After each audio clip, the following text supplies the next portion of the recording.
Major funding for KPBS Evening Edition has been made possible in part by Bill Howe Family of Companies, providing San Diego with plumbing, heating and air, restoration, flood and remodeling services for over 40 years. Call 1-800-BILL-HOWE or visit billhowe.com. And by the Conrad Prebys Foundation, Darlene Marcos Shiley, and by the following.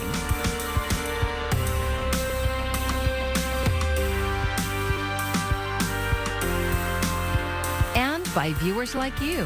Thank you.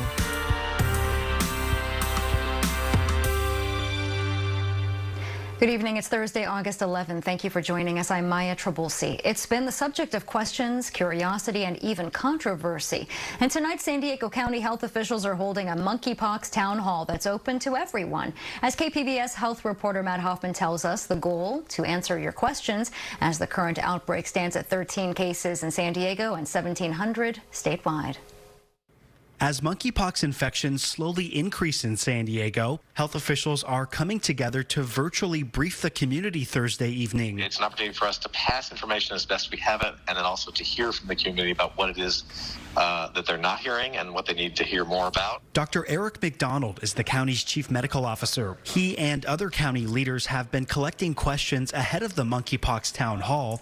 He says many are asking about the vaccine and where they can get it. There's a shortage nationwide, and doses are being reserved for those most at risk. Right now, the majority of cases are among gay and bisexual men, but monkeypox can infect anyone. I think an important message is that if you're doing the things to reduce your risk for COVID in a time where we're having high transmission in the county, then you're doing the things to basically eliminate your risk for monkeypox. Monkeypox can cause painful rashes and sores. It's spread through close contact, including sex. There's a lot of folks who are alarmed about monkeypox, who don't have a lot of information about it, who want the vaccine, and are just very concerned in general. San Diego City Council member Stephen Whitburn was there when the county announced its emergency declaration last week.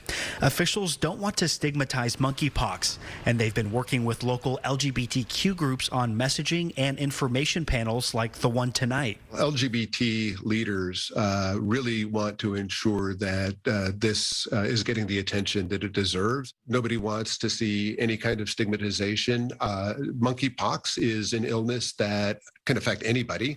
The town hall runs this evening from 6 to 7:30. To join, visit the County News Center website. Matt Hoffman, KPBS News. And a correction, the number of monkeypox cases in San Diego is 113, not 13. The CDC released new guidance today, doing away with many of the recommendations put in place for the pandemic. People no longer have to quarantine after an exposure to COVID-19 or maintain 6 feet of social distancing. For schools, students who may have been exposed to COVID no longer have to test negative to remain in class. The CDC cites the high vaccination rates and number of people who have already contracted the virus as a reason for the change. Now the focus is on protecting people from severe illness due to the virus. And San Diego County is no longer in the CDC's highest tier for COVID community levels. We are in the medium tier along with Los Angeles County. Also today, local health officials also reported new case numbers for the past few days, with just over 1,000 infections reported yesterday. The San Diego Housing Commission is seeking partners to operate a so-called safe village where people experiencing homelessness would be allowed to camp. KPBS Metro reporter Andrew Bowen has more. The Housing Commission this summer put out a call to social service providers interested in operating a safe village. The goal is to offer another option for unsheltered people who can't or don't want to stay in traditional shelters. Josh Coyne of the nonprofit Downtown San Diego Partnership, which floated the idea in February, says unsanctioned, unsafe villages exist today. What we're trying to do is move folks from those unsafe, unhealthy, unsanctioned kind of villages that folks have created and moving them more into traditional sanctioned villages to receive the care and resources that they deserve. There are plenty of reasons why people avoid homeless shelters. They're crowded. Many have strict curfews. Some don't allow pets, or they may separate people from their partners. The hope is for those wanting more independence, a safe place for them to camp is at least better than a sidewalk or underpass. The deadline for service providers to declare interest in the Safe Village concept is Monday. Andrew Bowen, KPBS News. An anti-drug overdose medication recently made available in all San Diego County jails saved a life this week. The Sheriff's Department began placing naloxone kits in common areas and visitation facilities in all county jails in June. The nasal spray reverses and blocks the effects of opioids or narcotics. On Tuesday, a drug overdose victim was given naloxone by other inmates at the Otay Mesa Detention Center. Responding deputies then administered it to another inmate showing symptoms of an overdose. A search of the housing unit turned up a substance that tested positive for fentanyl. The Sheriff's Department has faced criticism over a high number of deaths in jails, including 15 so far this year. Gas prices are falling even more locally and nationwide, but while fuel drops, mortgage rates are rising, despite signs the housing market is stabilizing. Reporter Chris Nguyen with an economic outlook. A welcome sight for drivers needing a break. It's a big psychological barrier when you go below $4. Gas averaging $3.99 nationally, according to AAA. Under $4 for the first time since March. American drivers, they can look at this as a bit of a threshold. We are now below that $4 barrier where a lot of people have decided they're going to change their driving habits. They're going to change their lifestyle. Gas prices may be coming down, but mortgage rates and low inventory continue to present obstacles for potential home buyers.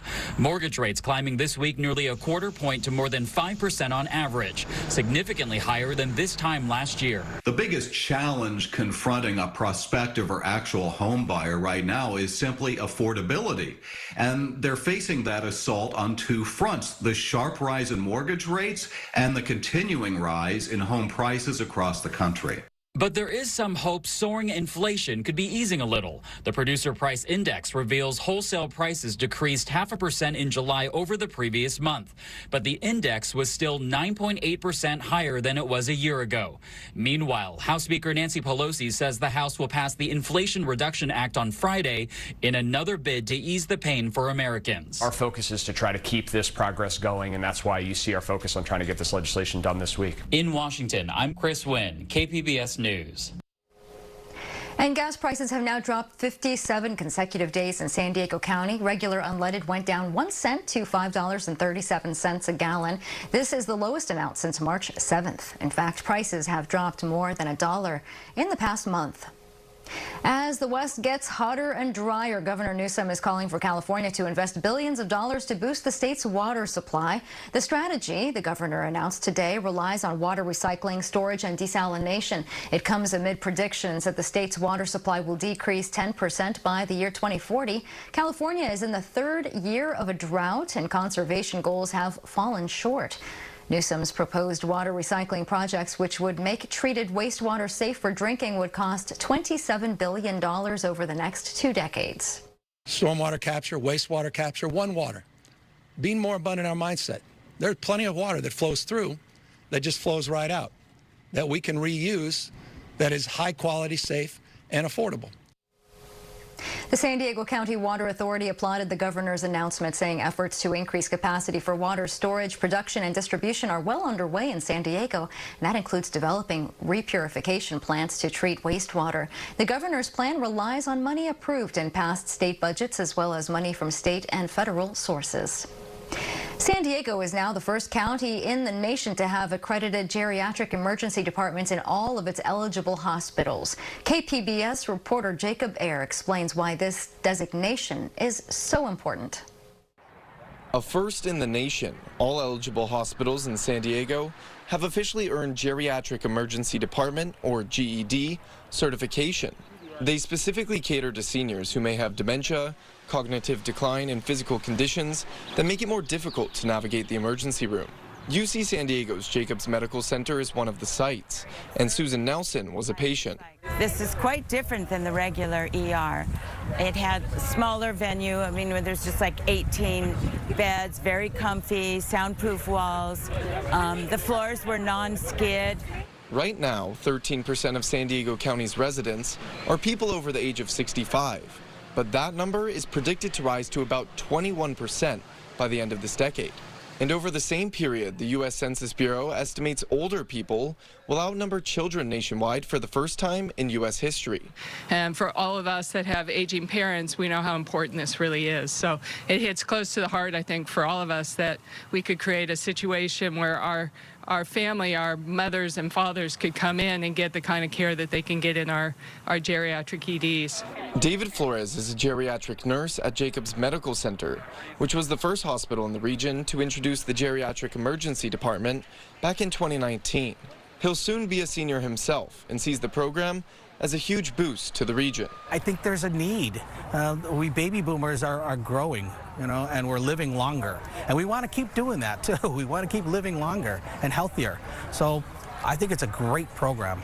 According to county officials, the GEDs have the potential to reach over 275,000 seniors, who account for roughly 1/3 of all ED visits in San Diego. San Diego County is now home to 18 accredited GEDs across the region. Jacob Ayer, KPBS News. The La Mesa City Council is facing backlash for approving a new cannabis dispensary in a residential neighborhood. Back in February, the council denied the request from Urban Leaf, but after some changes, the council approved the location on Hillside Drive. The city said the location was unoccupied, but 3 people lived there. One of them told our media partner 10 News that he had no idea his home was being considered for demolition. You got families, you got dogs, you got little communities and stuff, and they don't need that distraction right here on the street. Public speakers at Tuesday's meeting also complained about the new dispensary's proximity to an existing one less than 1,000 feet away. Urban Leaf's representative says he understands residents' frustrations, but promises to make the transition smooth and to be a good neighbor. The timeline for construction has not yet been decided. A ribbon-cutting ceremony was held in San Marcos today for a new medical facility that will serve abused foster youth. KPBS North County reporter Tanya Thorne has the story. Casa de Amparo, or Home of Protection, sits on 11 acres in San Marcos. It serves foster youth ages 12 to 18 that have suffered childhood abuse and neglect. While the cottages on site look alike, this one has a new and important purpose, says Michael Barnett, the CEO of Casa de Amparo. What it does is provides the ability to have on-site medical services. So we've always had on-site behavioral health services. The girls here receive daily one-on-one therapy and group sessions throughout the day, but accessing medical care has been an issue. Before the new facility was opened, Barnett said youth would need to travel to receive medical attention. But Barnett says those trips aren't always easy. Because they don't trust members of the community who they say, hey, this is a doctor, he's here to help you. Well, they've been abused in their life, and they have a lot of anxiety when you say we're going to drive you out into Escondido or Vesta or San Marcos and have you see the doctor. Today, local leaders gathered to celebrate the opening of the new facility that will be run by True Care. Michelle Gonzalez is the CEO. By making these primary care medical services available to these young women and their children, we are investing in each of them because we believe in the promise that they hold for a brighter future. The facility will offer a medical exam room, mini lab, and office space with an on-site physician and medical assistant. An option that Barnett says he is thrilled about having in support of the youth. Telling them the doctor's right here on campus where you know you're safe, and we just have to take a little walk up the hill and go to the clinic. That's a much lower barrier for our girls, which means they go to the doctor, they follow the advice the doctor gives them, and that leads to better outcomes for all. Tanya Thorne, KPBS News. A historic homecoming today for the crew on board the USS Abraham Lincoln. KPBS military reporter Steve Walsh was there as they returned from a 7-month deployment. Families looked as the USS Abraham Lincoln pulled into port this morning. It's been a long year for Jessica Pugh and her 3 children. They've been waiting patiently for Senior Chief Pugh to arrive home. So how is it being separated for 7 months? Hard. It has its good days and its bad days, but we try to just kind of maintain home until he comes back because we know that he's out there. They have a job to do, and we want to make sure that he has a clear mind while he's out there doing it. The USS Abraham Lincoln was deployed to the Western Pacific. Most recently, the carrier participated in Rim of the Pacific, or RIMPAC. This carrier also made history. Captain Amy Bauerschmidt is the first female commander of a nuclear-powered aircraft carrier. This was her first deployment as captain of the carrier. There's no more humbling experience than to be in charge of professionals like this and to watch them come home and see them with their families again. So yeah, I'm exceptionally happy to be home. This was the first carrier deployment for the U.S. Marine Corps' F-35C Lightning II squadron stationed at Miramar. The carrier is scheduled for a short-term maintenance in San Diego before again heading out to sea. Steve Walsh, KPBS News.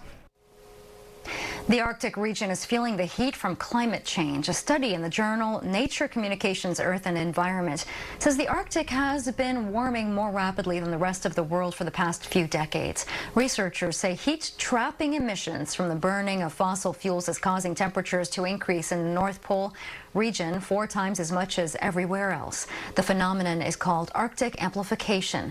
The findings are based on temperature trends recorded in the Arctic Circle from 1979 through 2021. In Central California, a brush fire spawned what appeared to be a smoke tornado. You can see the whirlwind of smoke rising from the brush fire below as large plumes billowed over the area. It happened about an hour north of Los Angeles and Gorman, where more than 200 firefighters battled the flames. The Sam fire grew to 50 acres in just an hour and a half yesterday afternoon. No structures have been damaged, and it's still unclear what sparked the fire.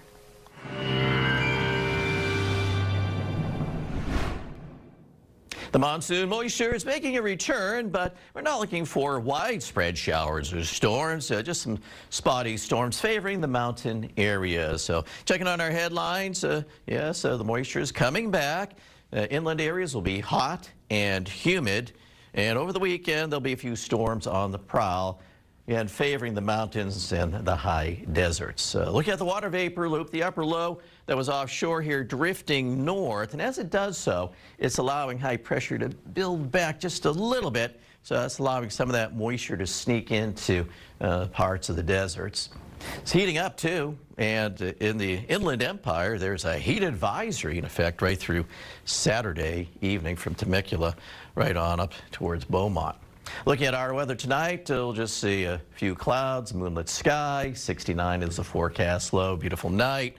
Oceanside 64, El Cajon 71, Ramona 65, and Mount Laguna at 64. Here's the futurecast for your Friday, and notice the flow coming up from the southeast, and these little blobs here indicate where there could be some spotty showers or thunderstorms favoring the mountains and the high desert. So you can see there's not a lot of coverage. And as we look at the excessive rainfall outlook, it's only a marginal for the mountains out into the deserts. And as we take a look ahead at the temperatures, you can see how it heats up in the interior. Ooh, it's getting hot. Ramona and El Cajon, upper 90s. Borrego Springs, 105. Mount Laguna's at 82, and Oceanside's at 82 as well.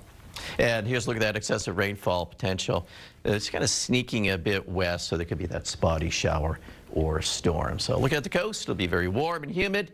Any storms would be isolated, hard to get here. Same is true inland. It's going to be hot, though. Temperatures soaring into the 90s in the mountains. Better chances for some storms over the weekend. And as we take you out to the deserts, we'll see a few storms on the prowl here, too. And for KPBS News, I'm meteorologist Mark Mancuso. Dogs, they're considered man's and woman's best friend, and the Beagle breed is especially sweet-spirited and quick to forgive. In this first part of a special report, I take a look at how those traits have made them more likely to be used in medical research. Hey guys. A greeting among two dogs. Their eager tails wag back and forth like a metronome keeping time. The unquestionable sign of happiness. Aww. But this isn't the first time these two beagles have met. Oh my God, this is so sweet. In fact, it's a reunion. We don't know what was done with them. We don't know what was given to them. Like, we don't know anything about what happened before the day we met them. They were rescued in 2020 after spending 7 years being tested on in a San Diego research lab. Once known only by a series of numbers, their new families named them Moritz and Theo. Mike and Sarah Klitzing say that Beagle's forgiving spirit is also their curse. They generally like to be handled, so that's kind of weaponized against them because they will cause the least amount of problems for the people doing the testing. He's got his lab number tattooed on the inside of his ear. This dog, who has been tested on for 7 years, is letting me hold him as a stranger, letting me touch his head, completely trusting While most people are not surprised that animals are used in research, what most don't know is that nationwide nearly 60,000 beagles per year are bred and used specifically for that purpose. Recently, advocates and others have shined the spotlight on San Diego-based pharmaceutical company Cannabis. The company contracts with Innovative, a lab in Indiana that is performing toxicology studies on 80 beagles. The docile nature of beagles is what makes them, the victim here. Kathleen Conley is a former animal researcher who now works with the National Humane Society. She says the organization conducted a 7-month investigation at Innovative and produced undercover video. She talks about a particularly wrenching part of the video involving a dog named Riley. The veterinarian was called to come in, and because of how bad a condition he was in, and the veterinarian wasn't able to make it because of personal reasons. So the animal suffered overnight on the floor, just moaning and groaning. And, I've worked on this issue for a really long time. I've seen a lot of disturbing videos, but that just hearing that animal groaning like that, I've never heard anything so awful. Innovative released a statement saying it complies with all regulations and its Indiana and Maryland facilities are accredited by the Association for the Accreditation and Assessment of Laboratory Animal Care, known as ALAC.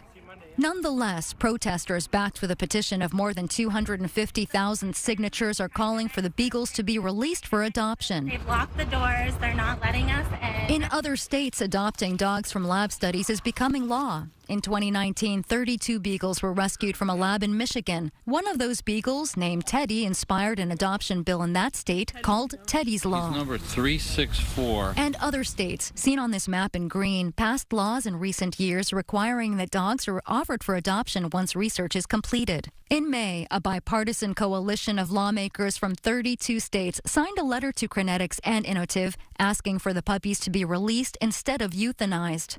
Officials at Cannabis would not agree to an interview, saying a number of their employees have received personal threats. In a statement, the company said it's conducting clinical trials on potentially life-saving treatments for babies and young children and has no choice but to use autopsy tissue samples from animal trials. And it says until the FDA changes its requirements, there are no alternatives. The FDA would not comment specifically about the Cannabis study, but said euthanasia is not required after study completion unless it's necessary to examine tissue.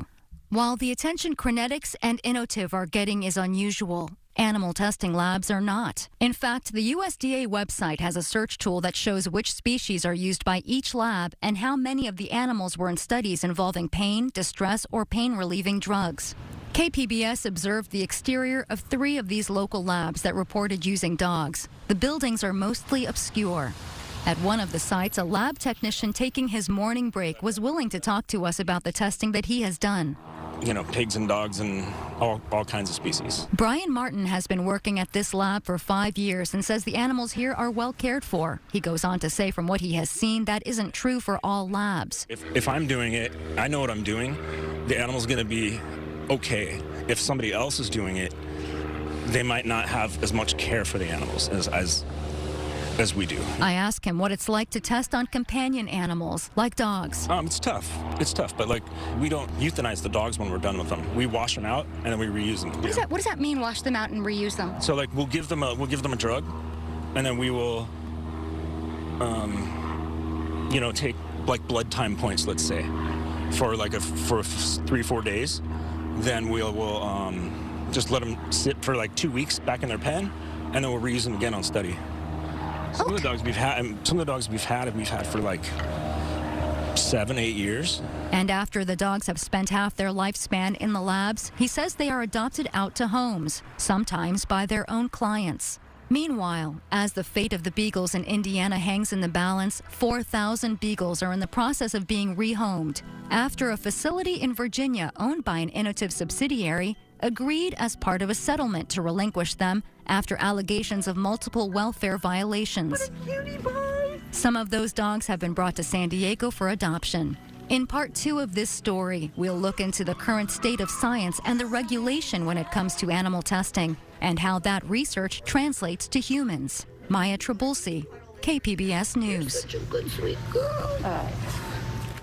I'm William Brangham. On the next news hour, the latest on the FBI's search of former President Trump's Florida home. Coming up at 7, right after Evening Edition on KPBS.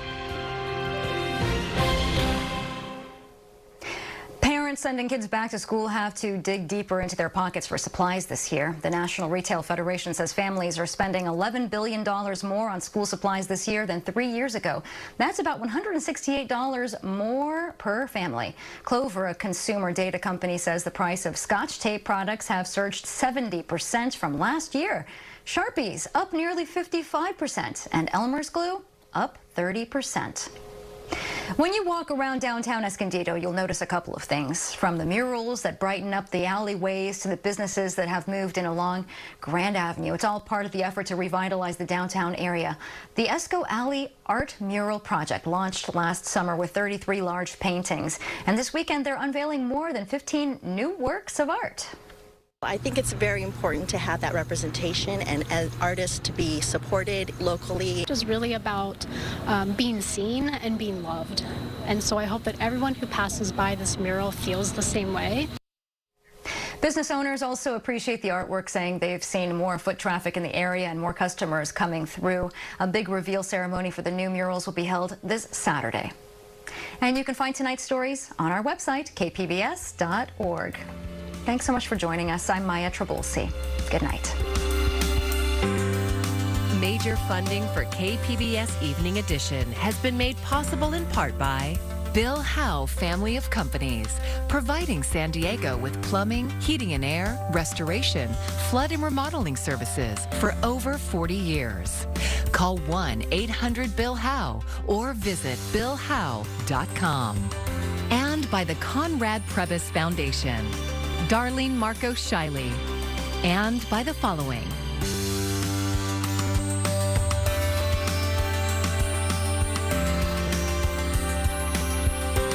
And by viewers like you.